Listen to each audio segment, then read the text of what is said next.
innovations. Just wanted to show you a couple of our new products that we're launching at Triggrcon this year. First one is our Gen 2 Velocity barrel. This is our Glock barrel. We're doing them for Glock 19 and Glock 17. Unique thing about our barrel is it's made in one machine from start to finish with no human interaction, and it's single point cut rifling. So most of your Glock barrels out there are button cut or broach cut. Single point cutting is superior in the fact that your groove to groove dimensions are much more accurate, usually within 1/10,000th of an inch. With cut rifling, which is it's almost like a Christmas tree of cutters, they're only as accurate as the tool is ground, and as the tool wears, it can kind of cut different depths and different widths.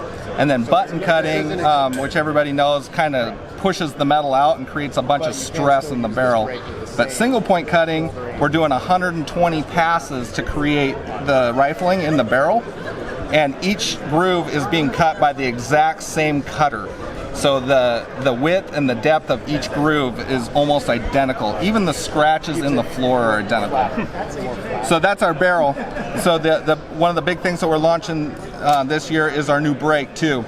And so this brake is unique because you got this little friction button that you push down, and it allows the ring to be loosened and unlock the brake from the barrel. And I'll show you why this is important.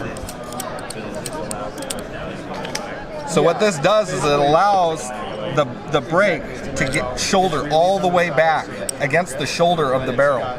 So most of your Glock brakes these days, imagine that this little ring is the brake. They come almost all the way back, but then you time the brake to your slide.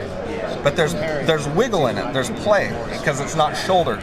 And then you lock set screws against the barrel, and what it does is it takes all that slop and pushes it to one side. Now your bullet is not flying down the center of the brake, which affects your accuracy because the air follows the path of least resistance. If there's a bigger gap around the bullet on one side than the other, it's going to follow that bigger side, and it's going to wobble your bullet. So we're not like a... So ours alleviates that really light trigger by allowing the brake to come all the way back. Now, if you use this brake with our barrel, you notice our barrel has a little notch at 3 o'clock and 9 o'clock.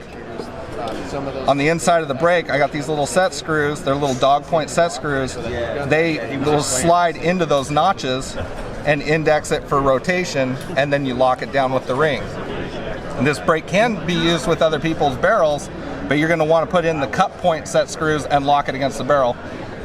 Now it's not a toolless removal. You're going to have to loosen those set screws, but it's still better because you're coming all the way back and shouldering every time, and you're not out there wiggling around.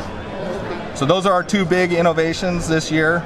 We do have a full line. We have our Glock trigger, magwell, and floor plate. We also, this year, we're unleashing our new long-range brake. Very accurate, does not affect accuracy at all. Good recoil reduction, muzzle rise, all that. And that's pretty much it this year. So you said that the barrels are available now? Yes, they are. And usually you can find these for about $199 for the barrel, which is very aggressive pricing in the industry right now. And then the brake, we're thinking it's going to be about $98, and they're going to be available at the end of next month. So the end of August. Cool, I appreciate your time. Yeah, thanks a lot. Appreciate you stopping by.